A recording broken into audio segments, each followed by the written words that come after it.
There are things buried in the soil of a family farm that no one is supposed to find. Not the heirs who line up at the will reading.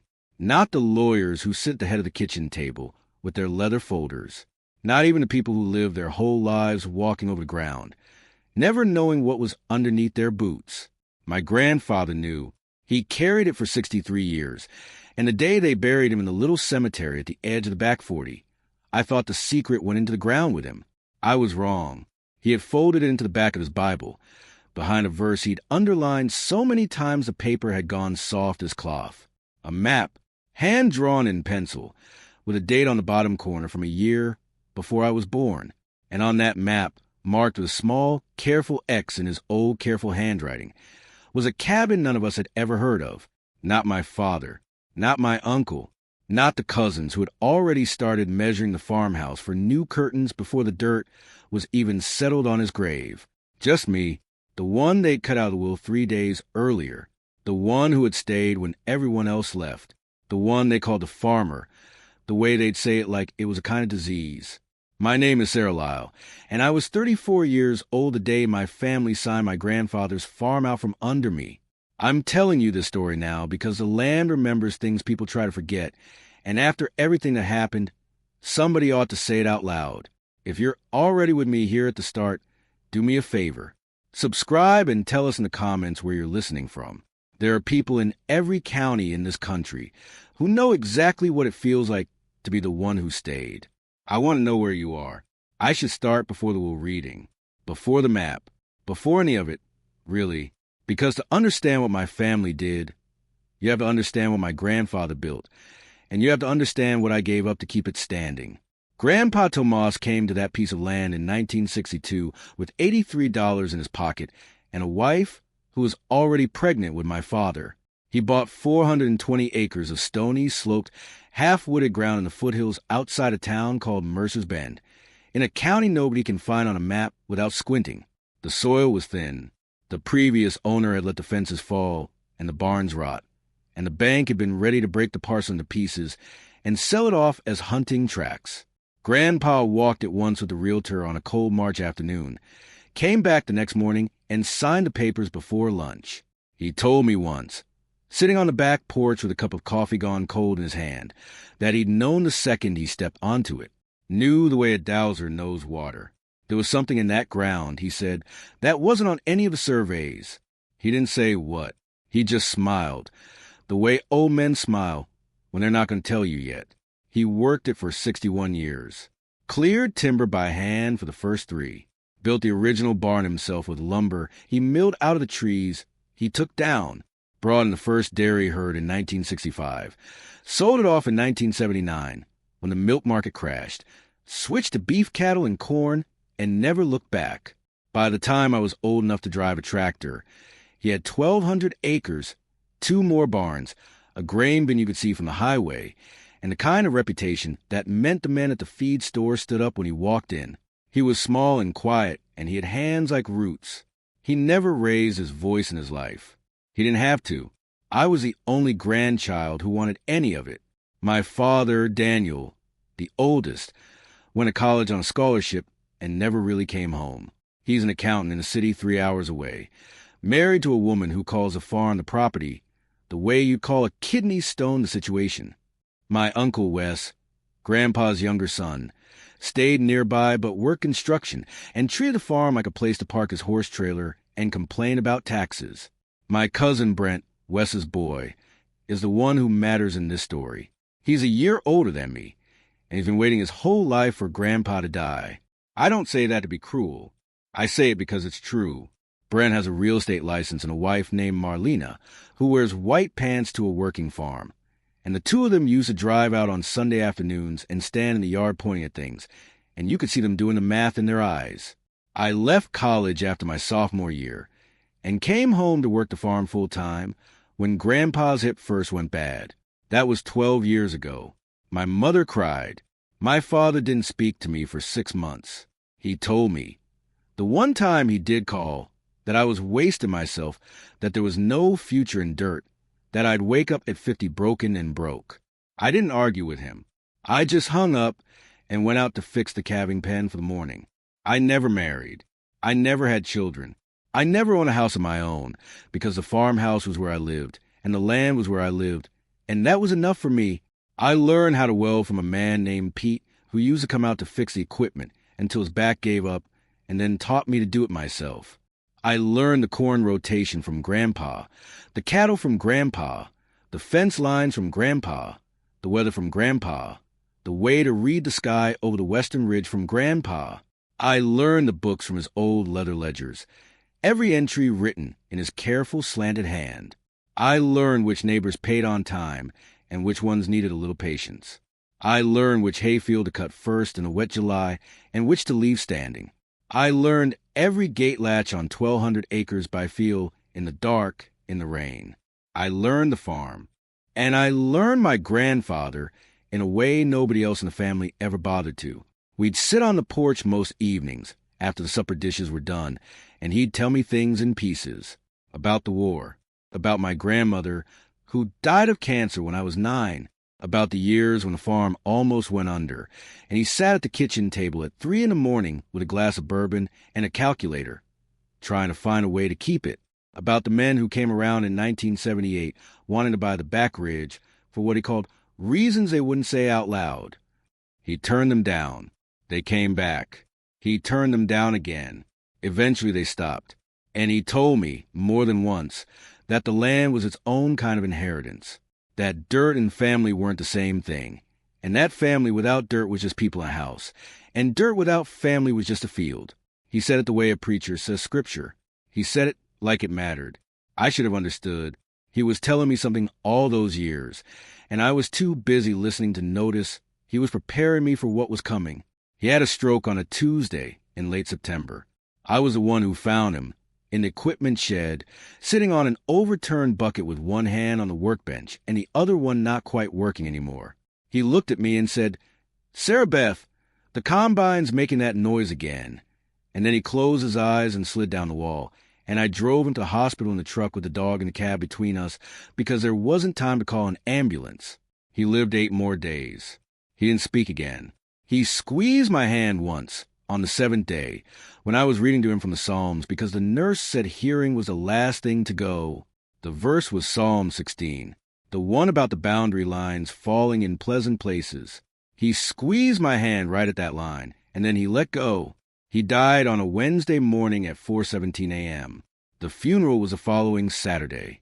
The will reading was 11 days later, on a Tuesday afternoon, in the kitchen of the farmhouse, around the same oak table where he had sat at 3 a.m. with his calculator 40 years before. That was the day my family showed me what I really meant to them. The lawyer was a man named Halsey, from a firm in the county seat. He had been Grandpa's attorney for 20-some years. He was thin and nervous and had a habit of clearing his throat before every sentence, and he set his briefcase on the kitchen table the way you'd set down a body. My father was already there. My Uncle Wes. My cousin Brent and his wife Marlena, my Aunt Carla, Wes's wife. A second cousin I hadn't seen since the Christmas in 2009. They were all sitting around the table in their nice clothes, with their hands folded, the way people sit when they've been practicing patience for a long time and are finally about to be paid for it. I came in last, from outside. I'd been moving the cattle to the south pasture all morning, because cows don't care about will readings, and I came into the kitchen still in my work jeans and a flannel shirt with hay in the cuffs. Marlena looked at me the way you'd look at a stray dog at a wedding. Halsey cleared his throat. He shuffled his papers. He told us that what he was about to read was the last will and testament of Tomas Anderslisle, executed 18 months ago, witnessed and notarized his office, and superseding all prior wills. 18 months ago. I want you to remember that, because I sure do. He read the small bequest first. The truck to my father. The shotgun to my Uncle Wes. $1,000 each to the church and the volunteer fire department. The grandfather clock to my Aunt Carla, who had admired it once at a Thanksgiving in 2014 and apparently never let it go. Then he came to the land. To my grandson Brent Lyle, he read, in that careful flat lawyer voice. I leave the farmhouse, the outbuildings, and the entirety of the agricultural property, comprising approximately 1,207 acres, in fee simple, free and clear of all encumbrances, to do with as he sees fit. The room went quiet for one long second. Then Brent let out a breath he must have been holding for a year. Halsey kept reading. There was a paragraph about my father and uncle being satisfied with their previous gifts during my grandfather's lifetime. Language a lawyer puts in to keep brothers from suing each other. There was a small bequest to charity in town. There was a paragraph about the executor. And then, near the bottom of the second page, my name, to my granddaughter Sarah Elizabeth Lyle, Halsey read, I leave my personal Bible, my work boots, and the contents of the cedar chest in the upstairs bedroom, with my love, my gratitude for her years of help on the property. That was it. That was the whole bequest. A Bible, a pair of boots, a chest of old quilts and photographs, and a christening gown my grandmother had made. 12 years of my life and a Bible. I want to tell you that I broke down, that I screamed, that I flipped the table, that I threw the lawyer out into the yard. I didn't. I sat very still in my chair, and I looked down at my hands, which were dirty under the nails in the morning, and I felt something go cold in the middle of my chest. Not anger. Something quieter than anger. Something that felt like the moment a fence post finally gives, and you realize the wire's been holding it up the whole time, not the other way around. I looked up. My father wouldn't meet my eyes. Uncle Wes was studying the table. Aunt Carla had a small, satisfied expression, the kind you wear at church when somebody else gets called out for their sins. Marlena was already pulling out her phone. But Brent was looking right at me. And I will never forget the look on his face as long as I live. It wasn't gloating. It was worse than gloating. It was relief. The relief of a man who'd been afraid, for a long time, that his grandfather might not actually be the kind of man he'd hoped, and had just been told that, yes, in the end, blood was thicker than dirt, and the boy got the farm and the girl got the Bible, the way it had always been done in his head. He said, Sarah, listen, I just want you to know I'm going to take real good care of the place. I didn't answer. Halsey cleared his throat. He asked if there were any questions. There weren't. Of course there weren't. The questions were not for that table. I stood up. I told Halsey thank you. I told my father I'd be moving my things out of the farmhouse over the next few weeks. I told Brent he could have the keys to the equipment shed whenever he was ready. I said all of it in a voice I didn't recognize, the voice of a woman who had been raised on a farm by a quiet man and had learned, somewhere along the way, that the time to break is not in front of people who want you to. I walked out of the kitchen. I walked across the yard. I walked into the back pasture where the cattle were, and I stood there for a long time, with one hand on the top wire of the fence, looking at the western ridge where the sun was starting down, and I didn't cry. I want you to know that. I did not cry. I just stood there and I listened to wind, and I waited for my hand to stop shaking, and somewhere in the middle of all of it, I started to think. 18 months. The will was 18 months old. 18 months ago, my grandfather had been sharp as a tack. Hadn't had the stroke. Hadn't had the slow slide of the last 6 months, when he sometimes forgot what year it was. 18 months ago, he had sat at his kitchen table with a man he had known for 2 decades, and he had decided, of his own clear mind, exactly what he wanted to do. And what my grandfather had decided to do, on paper, was leave me a Bible. I walked back to the farmhouse after dark. The cars were gone. The kitchen was empty. Brent had left a yellow sticky note on the refrigerator that said, Sarah, take whatever you need from the pantry. No rush on the move out. We'll talk soon. As if he were doing me a favor. As if the pantry, with its rows of jars my grandmother and grandfather had filled together for 60 years, was his to give. I went upstairs. I opened the cedar chest. I took out the quilts, one by one, and laid them on the bed. I took out the christening gown, and a stack of photographs tied with a piece of brown twine, and a tin of buttons. At the very bottom, wrapped in a piece of old flour sackcloth, my grandfather's Bible. It was a black leather one, the kind he used to give as a wedding present, and the cover was so worn it felt like skin. I sat down on the edge of the bed, and I held it in my lap for a long time before I opened it. I knew his Bible. I had seen him read it 1,000 evenings on the porch. I had read to him from it in the hospital. There was a ribbon marker that he kept in Psalm 16, and a piece of pencil tucked into back where he sometimes underlined a verse he wanted to remember. I let it fall open.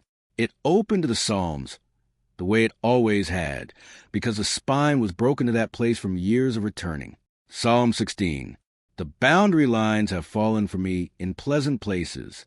Indeed, I have a beautiful inheritance. I almost smiled. He had a sense of humor. My grandfather, even from the grave. I turned to the back, the way you do with an old book you want to know in your hands. The end paper was loose on one side, where the glue had given up. I ran my thumb along the edge, and I felt something, a thickness, a shape that shouldn't have been there. A folded piece of paper, tucked behind the end paper, between the leather of the cover and the cloth lining inside. I worked it out carefully. It was old paper. Thin, the way the paper in old surveyor's books is thin. It had been folded twice, into a small square. The creases were brown with age. I unfolded it on the bed. It was a map, hand-drawn in pencil. The kind a man makes when he wants to be the only one who knows where something is. The handwriting on the map was my grandfather's, the same slanted, careful letters that filled all the ledger books in the farm office. The map showed the back of the property, the part Grandpa had always called the high ground, where the cattle didn't graze and the timber had never been cut. It showed the little creek that ran along the north fence. It showed the old logging road that nobody had used in 30 years. And about 3/4 of a mile up that logging road, deep into a section of woods I had walked maybe a dozen times in my whole life, there was a small, careful square, and next to the square, in the same pencil hand, my grandfather had written one word, cabin.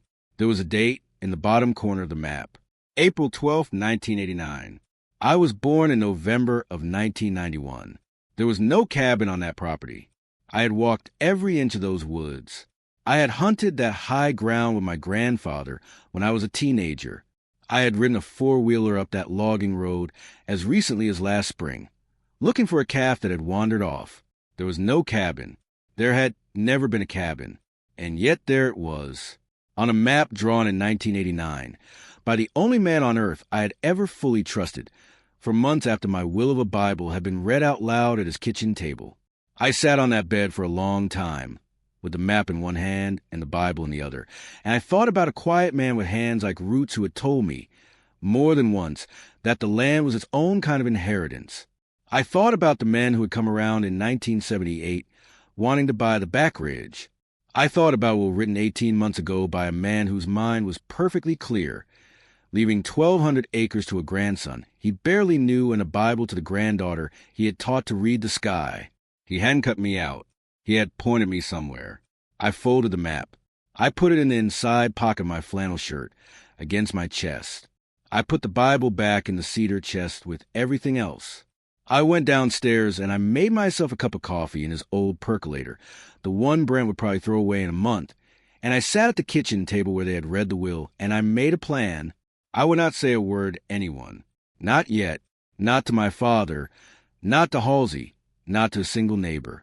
I would walk out into those woods at first light, and I would find a cabin, and whatever was in it, or under it, or near it, I would find that too, because the only man I had ever trusted on this earth had spent the last weeks of his life knowing exactly what he was doing, and he had left me a map, and I have learned in 12 years of farming that when somebody hands you a map, the right thing to do is walk.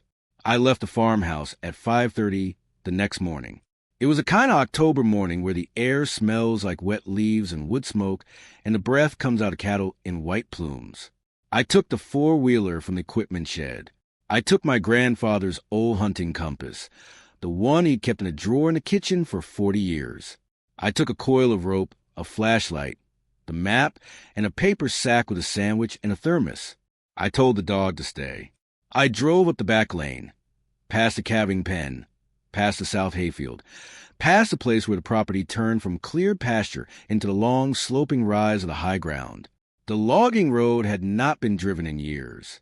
The grass had grown up between the ruts, and there were saplings starting to take hold in the middle of the trail, the kind of slow reclamation a forest does when nobody is paying attention. I drove slow. The map was in my shirt pocket. I knew where I was going, more or less. The X was about 3/4 of a mile up the road, at a point where the trail forked in a smaller path, almost invisible now, peeled off to the east. I had been past that fork a dozen times in my life. I had never noticed the path. I parked the four-wheeler and I walked. The path was narrow, overgrown with brambles, and somebody, decades ago, had cleared it with a hand axe. You could still see the scars on the trees. I had to push through chest-high blackberry canes in places, and I tore the cuff of my jeans on a wild rose, and I started to think the map was older than the woods, that whatever had been here in 1989 had been swallowed up long ago. And then the path opened. It opened into a small clearing, maybe 30 feet across, a perfect circle of cleared ground that the forest had been trying to take back and had not quite managed. The grass was knee-high. The light came down to the trees in long slanted bars, and at the back of the clearing, set against a low rise of stone, was a cabin. It was small, maybe 12 feet by 16. The walls were peeled logs, dark with weather, and the roof was rusted tin. There was a single door and a single window, and the window had a wooden shutter on the outside that was closed. The cabin was old, but it was not falling down. Somebody had kept it. Somebody had cared for it. The chinking between the logs was patched in places with newer mortar. The door had a hasp and a padlock, and the padlock was not rusted. I stood at the edge of the clearing for a long minute, with my heart going hard in my chest. Then I walked across the grass, and I stood in front of the door. The padlock had a small brass tag wired to it. I turned the tag over my fingers. The handwriting was my grandfather's. For Sarah Beth, when she comes looking. I had to sit down on the doorstep for a minute, because my legs went out from under me. I sat on that step in the morning light, and I cried for the first time since the reading. Not the loud kind, the slow kind, the kind that comes out of you because somebody you loved knew you better than you knew yourself, and had been preparing for this day for longer than you had been alive. When I could breathe again, I tried the padlock. It was a combination lock. For digits, I tried his birthday. Nothing. I tried my grandmother's birthday. Nothing. I sat on the step, and I thought. And then I thought of the verse. Psalm 16. The number that had been a thread between him and me for as long as I could remember. I tried 1616. The padlock clicked open in my hand. I want to stop here for a moment before I tell you what was in that cabin. Because if this story is moving you, hit the like button and turn on the bell so you never miss another story like this one. There are a lot of us out here who know what it feels like to be the one who stayed, and the algorithm only shows these stories to people if you tell it to. I'll wait, take a second, then come back. Because what comes next is a part of the story my grandfather had been holding on to for more than 3 decades, and I want you here for it. I pushed the door open. The hinges did not creak. They had been oiled recently. Inside, the cabin smelled like old wood and pipe tobacco and a faint sweet smell of cedar, and the light from the open door fell across a plank floor that was swept clean. Somebody had been there. Not in years, maybe, but in the last decade. The dust was thin. There was a small iron stove against one wall, with a stovepipe going up through the roof. There was a single bunk along another wall, with a wool blanket folded on it. There was a small wooden table with one chair, and on the table was a kerosene lamp, a tin of matches, and a metal box.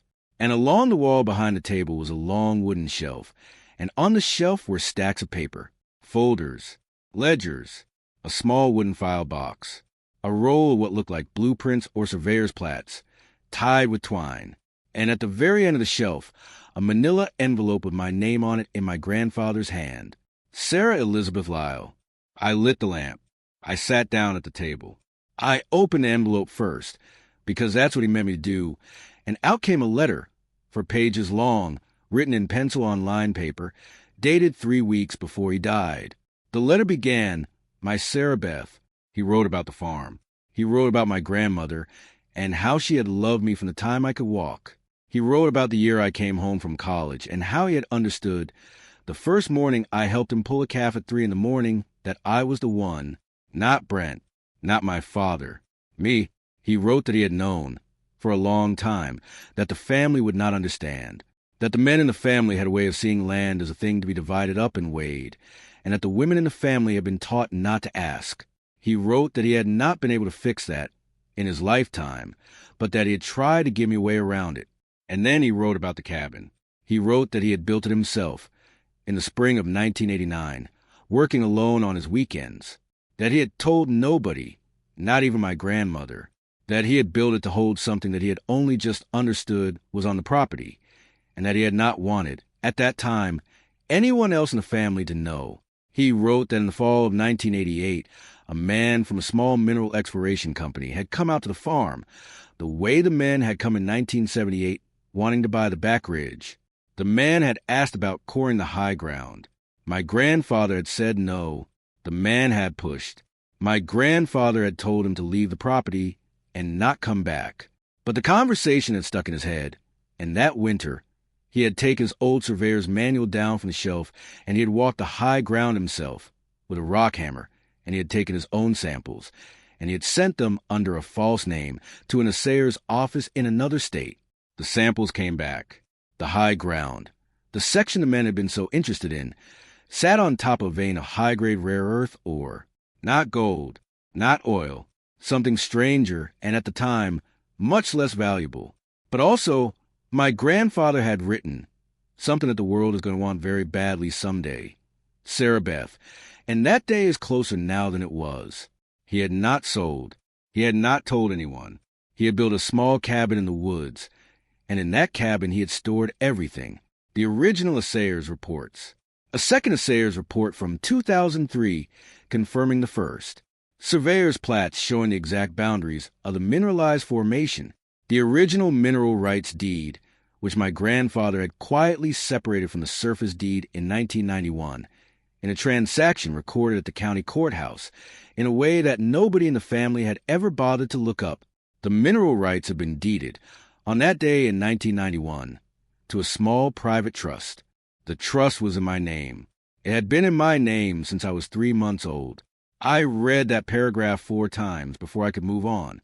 He wrote that the trust had a single trustee, a lawyer named Halsey.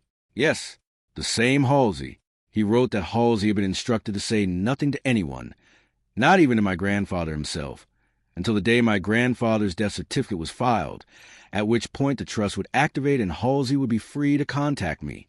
He wrote that Halsey was a good man, that he had argued with my grandfather over the years about the wisdom of this whole arrangement, but that in the end he had honored a client's wishes. He wrote that the surface land, the 1,200 acres of pasture and corn and timber in the farmhouse, that he had left to Brent for one reason and one reason only, because he had known that Brent and Marlena would try to sell, and he had wanted them to try, because the surface deed and the mineral rights deed were 2 separate legal animals.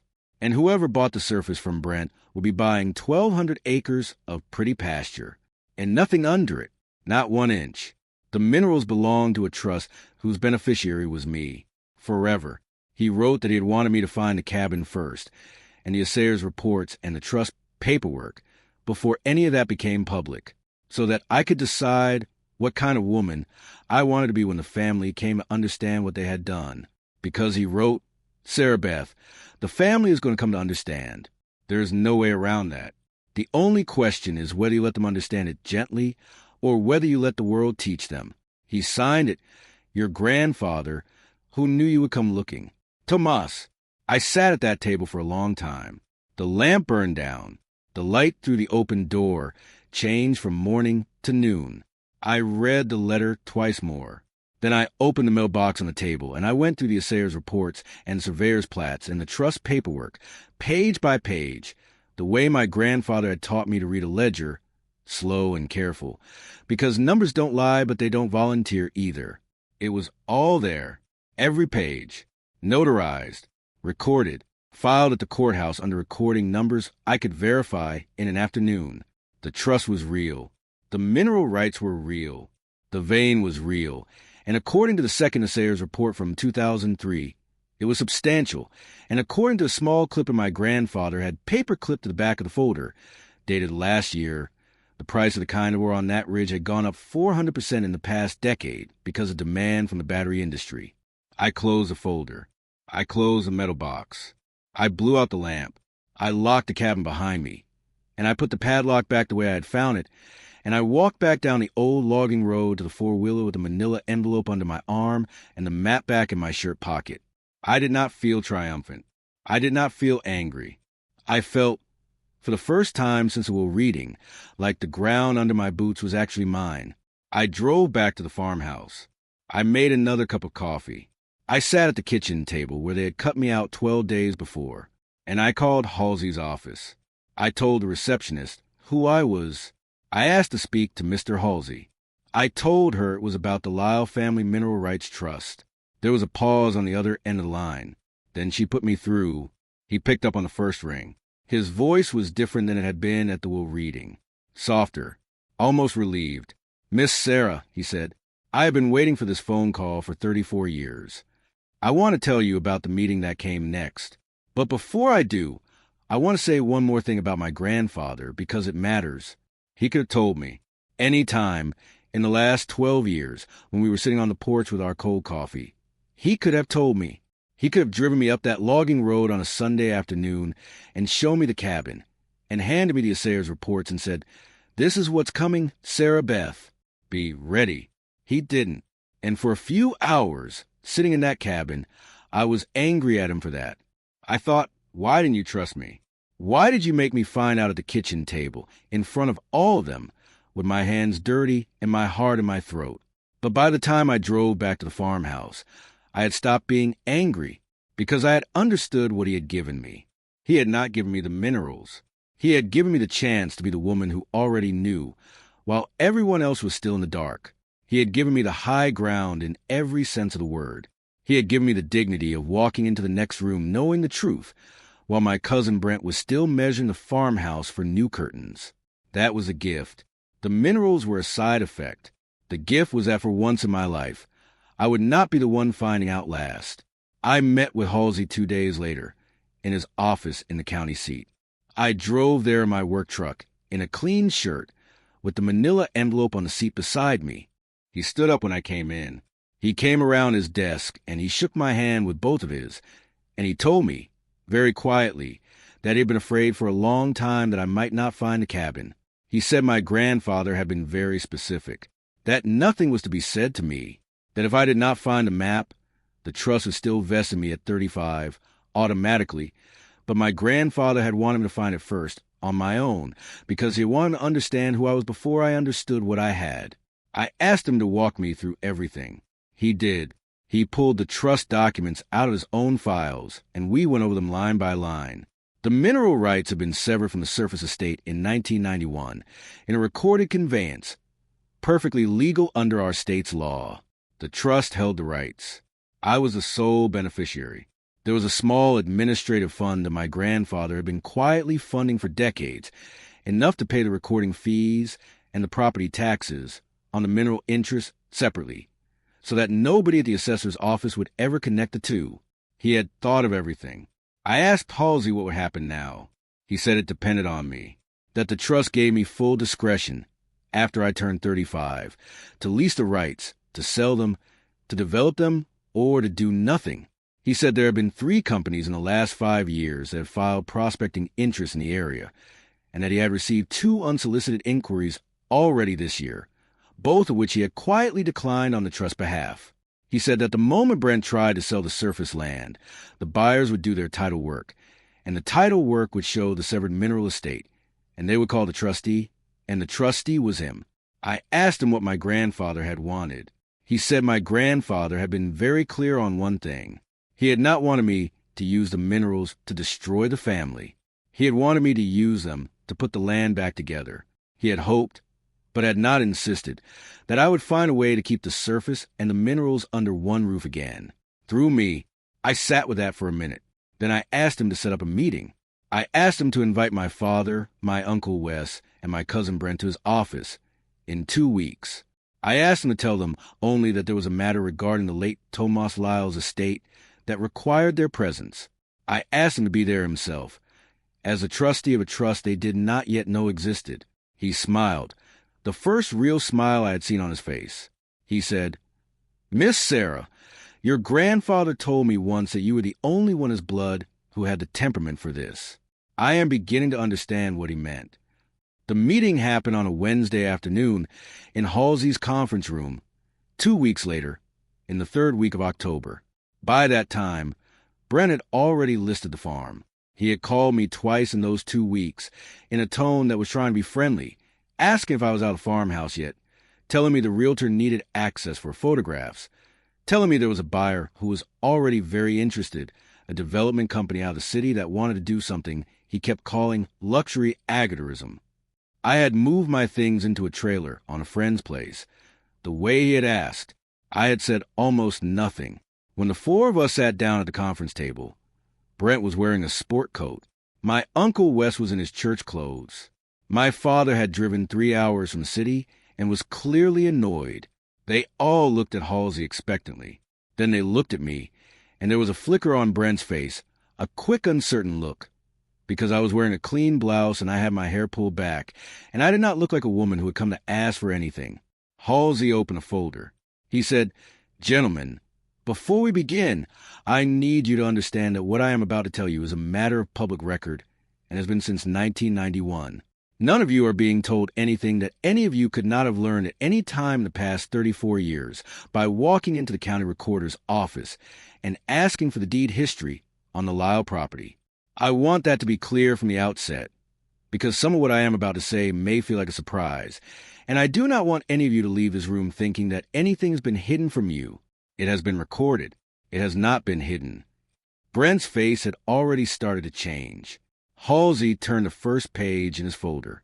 He said, "On April 19th, 1991, Tomas Anderslau executed a deed of severance, recorded at Book 247, page 113 of the Mercer County Land Records, by which he conveyed the entire mineral estate property to a trust known as the Lyle Family Mineral Rights Trust. From that date forward, the surface estate and the mineral estate of the property have been held separately. The will that was read at the kitchen table conveyed the surface estate. The mineral estate was not part of the will. It was not Mr. Lyle's to convey at his death. It had been the property of the trust for 33 years. My Uncle Wes opened his mouth. Halsey held up one hand. "I am the trustee of that trust," he said. "I have been since its creation. The sole beneficiary, then and now, is Sarah Elizabeth Lyle." He let that land.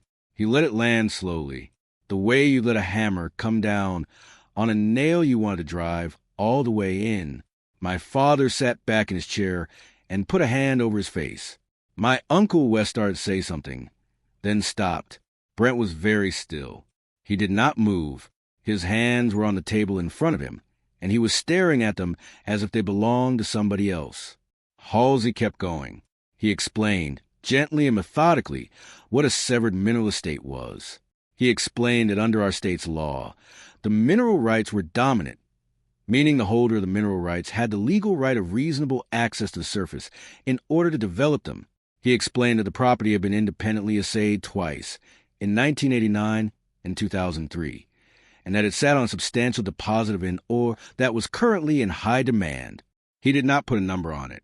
He said it was inappropriate to do so without further valuation work.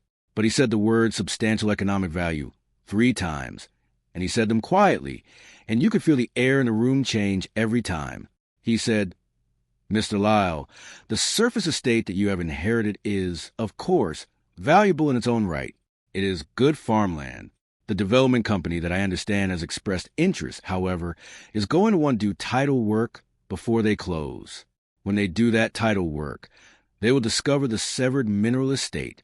They will then either decline to close because their development plan is incompatible with potential mineral access, or they will significantly reduce their offer.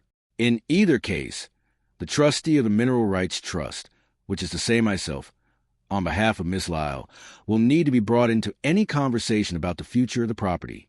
I felt it was fairer to all of you to have that conversation here, in advance, than to allow it to unfold by surprise in someone else's conference room."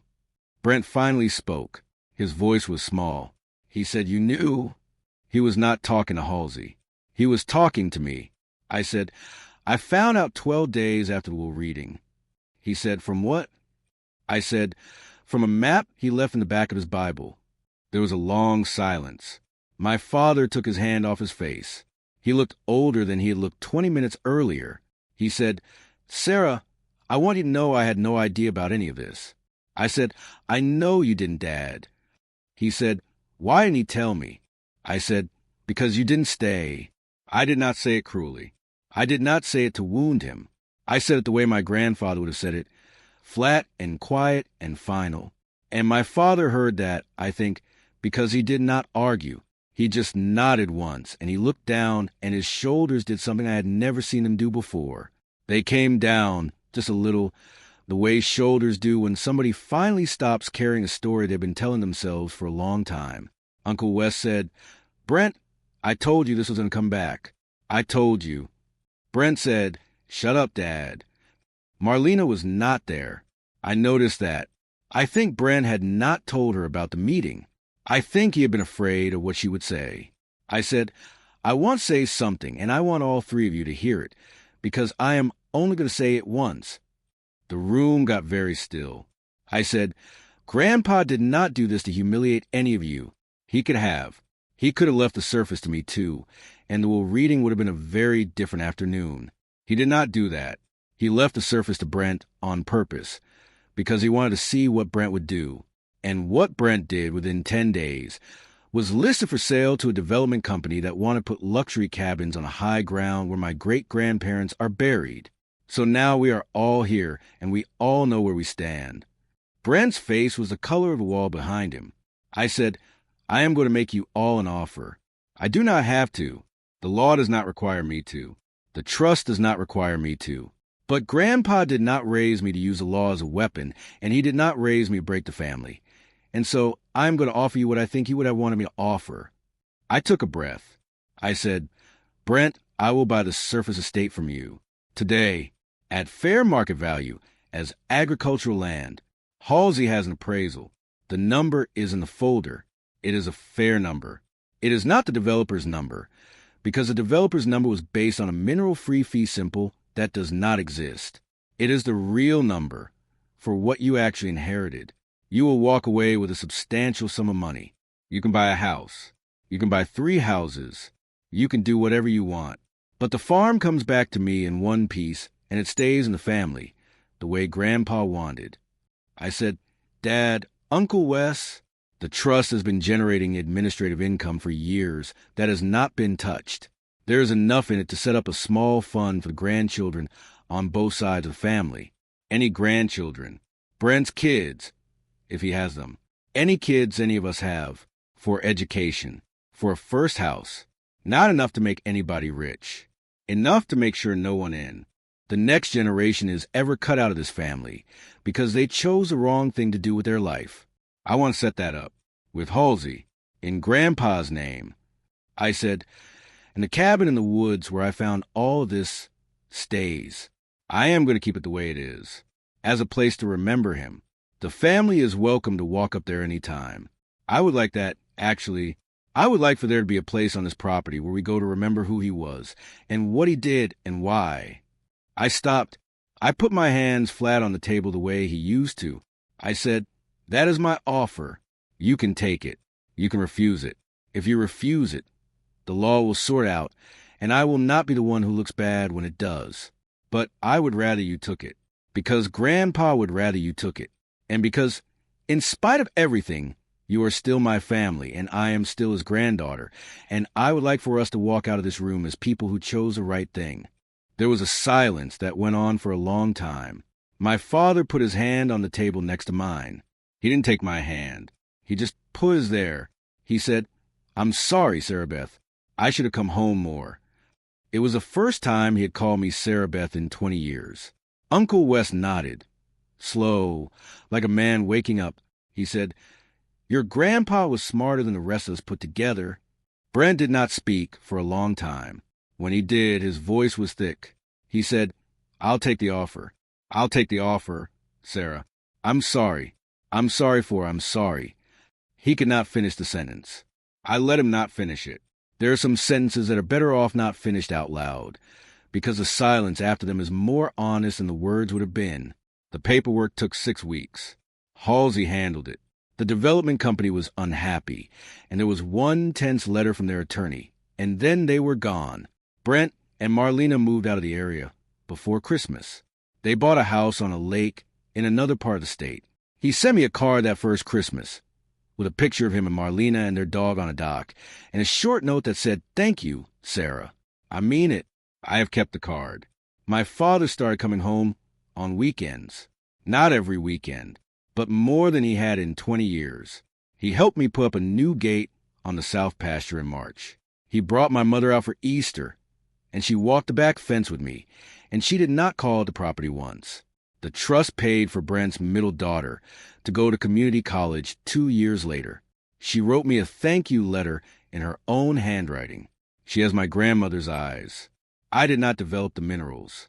I leased them, eventually, to a small company that had a reputation for doing this kind of thing carefully, with a contract that protected the surface and the cemetery and the cabin and the whole high ground from anything that would have made Grandpa unhappy.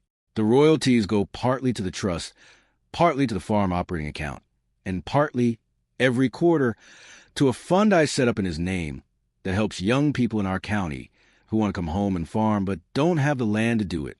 We have helped 7 of them so far. One of them is a girl named Ellie, 22 years old, who walked into my kitchen last spring with hay in the cuffs of her jeans, and a look in her eyes I recognized from a long time ago.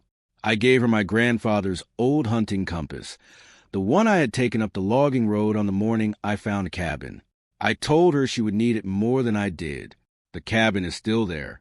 I keep it the way he kept it. The padlock is the same. The combination is the same. I go up there sometimes in the early evenings in the fall, and I sit on the doorstep and watch the light come down to the trees, and I think about a quiet man with hands like roots who knew, for 34 years, exactly what he was doing. The boundary lines have fallen for me in pleasant places. Indeed, I have a beautiful inheritance. It was never the minerals. It was never even the land. It was a man who watched me for 12 years and decided that I was the one, and who trusted me enough, in the end, to leave me a Bible and a map and let me walk out into the woods alone to find what was waiting. I am Sarah Lyle. I am the woman who stayed. I am the granddaughter of Tomas Anders Lyle of Mercer's Bend, and the steward of 1,207 acres of the prettiest sloped pasture you will ever see, and the keeper of a small log cabin in the woods that nobody knows about except me and now you. The fields are still here. The cattle are still here. The sun still comes down behind the western ridge the way it did when I was a girl on the porch with my grandfather. Listening to him tell me that dirt and family weren't the same thing, and that family without dirt was just people in a house, and dirt without family was just a field. He was right about that. He was right about most things. The work goes on. But finally, rightly, I want to tell you one more thing before I let this story go. Because there's a part of all of this that took me longer to understand than the legal part and longer to understand than the family part. And I think it might be the part that matters most. The spring after Brent moved away, I went up to the cabin on a Saturday morning to open the shutter and air it out for season. There was a little pile of last year's leaves on the doorstep, and a wren had built a nest under the eave, and the lock turned the way it always did. For numbers, the same psalm, the same combination my grandfather had set in 1989, when I was nothing but a possibility, he was already planning around. I sat down inside on the bunk, and I looked around at the small clean room, and I thought, for the first time really, about the man who had built it. Not the grandfather I remembered. The man. He had been 48 years old in the spring of 1989. He had a wife who was healthy then, and 2 grown sons who had already started to drift, and a granddaughter, my older cousin, who he barely knew because she lived 3 states away.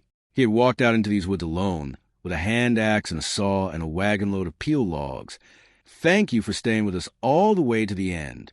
Don't forget to subscribe and check out the other stories on screen right now.